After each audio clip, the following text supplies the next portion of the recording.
going on, everybody? Ryjack back for another video. Today, we're talking about the Manchester Derby, and what a fantastic performance it was from the boys in blue. Manchester is blue, as it has been for many, many years now.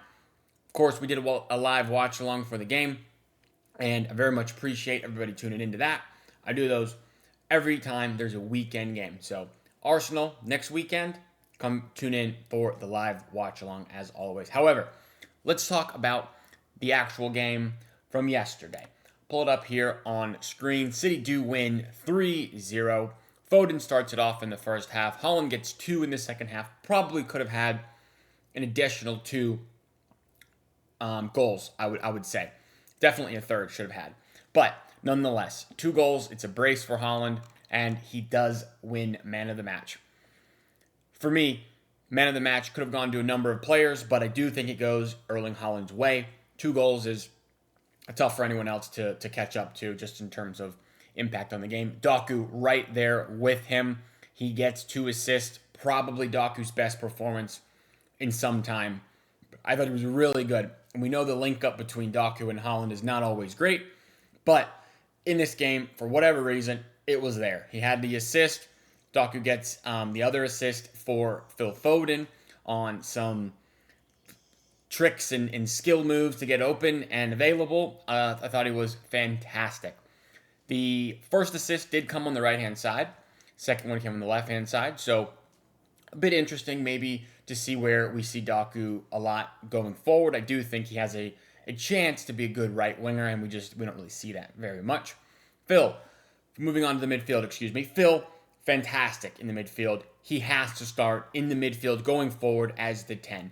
I think he's much better there than out on the right. We've got options on the right.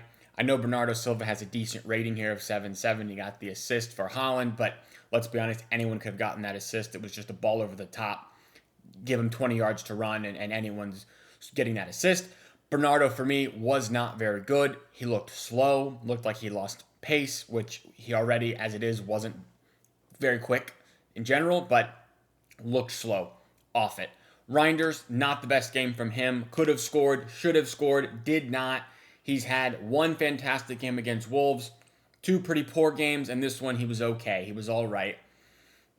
He got in a great position to be able to score the 4th, which he didn't take. Disappointing, but I know the quality is there for Tijani Reinders. I'm not concerned, really, from him. Rodri, however, I would say one of the worst players for us on the pitch. It sounds harsh, but I don't think he was very good. He looked rusty. He looked much better in the Brighton game. Maybe this is just first game back from the international break, and he's still recovering from injury, getting full fitness. I don't know. I'm not concerned about Rodri, but he definitely didn't look like he was as up for it or on it as the other players, in my opinion. Not concerned, of course, just to clarify, not concerned at all about Rodri, but I would love to see him get a rest against Napoli. Same for Foden. Both of them start against Arsenal at the weekend. No need to play them in the Champions League at this early stage, just my opinion. Getting to the back line, Kusanov did extremely well, filling in at right back. I was pleasantly surprised. I wasn't super keen on the idea of Kusanov at right back, but the pace, the aggressiveness, I really liked. I thought it was impressive, and I think we could see more Kusanov at right back. I will say, he didn't have to do a whole lot of defending. Dorgu, coming down this left-hand side here, didn't do much at all. He had a pretty poor game, in my opinion, and is just in general a poor player. I think if you get players who are really good left wingers attacking, it'll probably be a little bit more difficult for him, and that's a better measuring stick for can Kusanov play right back. I know people always throw out he was great against Real Madrid, and he was good against Real Madrid, but I think, just my opinion, we need to see him tested against other players better than what United had to offer, because, man, United were terrible. Not good whatsoever in this game. It was all City, all 90 minutes. Back to the defense. We have Ruben Diaz. Thought it was good.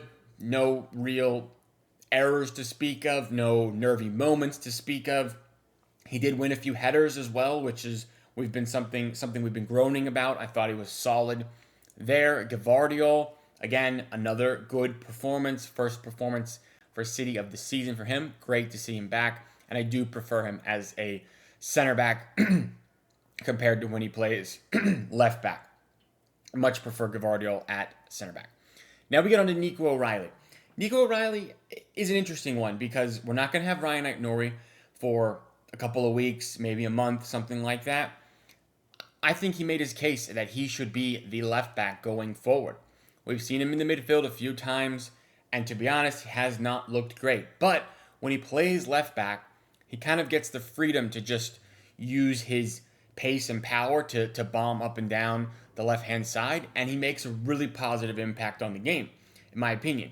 I don't think he's quite technical enough at the minute to contribute in this midfield, and there's also a logjam of players who get in the midfield before he does, really, if you think about it. Rodri, Reinders, Foden, Bernardo also plays, of course, in the midfield. You have Nico Gonzalez, and I just think it's difficult for O'Reilly to get in the midfield, whereas left back, he's probably going to be able to get a run of games and just like he did last year, impress. So I'm a fan of O'Reilly at left back going forward. Eventually, of course, I do want him in the midfield. I think being a quality midfielder is more important than being a quality left back, and ideally, that's his career arc is he moves to the midfield where he's natural and should be. But for now, left back is fine. Now, Donnarumma was really good. I was really impressed with Donnarumma. I know everyone has seen the clip of him doing the knee slide right into the United supporters section. Love it. Obviously amazing. He wasn't really tested in the game. United didn't really press him too much, so we haven't seen a whole lot of how is he going to be under press, how's his distribution going to be.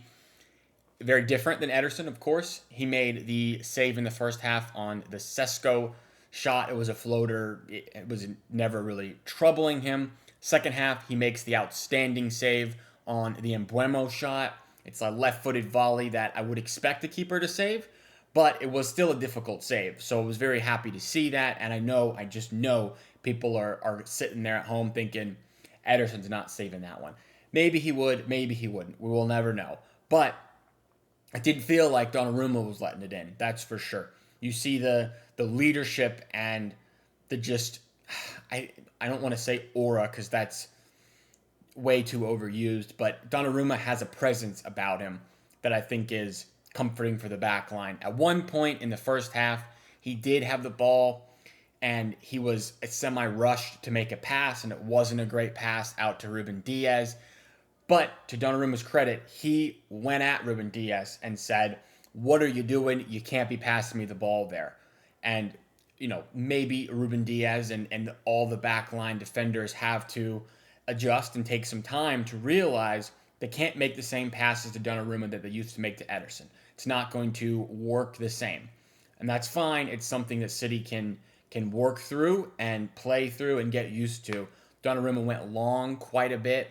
They were much different types of long balls than what Ederson would do. Ederson basically was aiming at someone specifically and pinging it right at them, whereas Donnarumma, I feel like, was more of a lofted ball to an area where people or City players could fight for, instead of actually seeing, Haaland is right there, I'm going to ping this one right onto him. Donnarumma's not going to do that. It's more of a, here's a heave, you guys do your best to get on the end of it and fight for the second ball. Now, fighting for the second ball, we weren't great specifically at that, but maybe that's just something that we need to get in our heads, ingrained in the system, that's something we need to do with Donnarumma as our keeper. As far as subs go, Nico G came on, didn't really have a whole lot to do, was fine. Savinho came on. Again, not a whole lot to speak about. However, he did come on and play left wing, which is noticeable. Didn't do that a whole lot last year, but when he did, he was very good. Better than right wing, for sure. With Marmoush out, maybe Savinho and Doku have a bit of a battle for left wing, whereas right wing is Bernardo versus Oscar Bob. Who knows? We'll see. Oscar Bob did come on, looked good, as he typically does. Nothing crazy, but looked good, looked dangerous. And Nathan Ake came on for Holland. So again, only a few minutes there. Nothing really to speak about. But it was a good result. Very happy that we are back in our winning ways. I'm not going to sit here and overreact and guarantee that we dominate the rest of the season because Manchester United are that bad. They were putrid. Pitiful, pitiful, pitiful. At no point did it feel like they were scoring. Their best chance was that Embuemo chance that Donnarumma had covered, and then the Casemiro offside, onside chance. I don't know, but the game was essentially over at that point anyway. City move up to 8th in the table. Not a whole lot to speak about because it is so early, only 4 games played. But we are 6 points back from Liverpool, so we do need to start to pick up some points where they drop some points to close that gap. It'll be a great opportunity against Arsenal this weekend, sitting second on 9 points. Excited for that one, of course. If you look at our fixtures, they're big. We've talked about it for a while here on the channel. Napoli start off our Champions League campaign. KDB comes home. Would love to see a good result there. But more importantly, in my opinion, is the Arsenal game. A win would be amazing. Away at Arsenal at the Emirates. Would love to see it. Will we see it? I don't know. I think a lot depends on how we do here in this Napoli game. But I'm hopeful we get somewhat of a rotated side because this turnaround is rather quick. Thursday to Sunday. Not something we do basically ever because Champions League until this year has not been on Thursdays. So very quick turn. I expect rotation, but I still expect a strong squad going for the win. But this one, for me, much more important. And then a big rest opportunity Wednesday of next week against Huddersfield in the Carabao Cup. Ideally, massive, massive rest.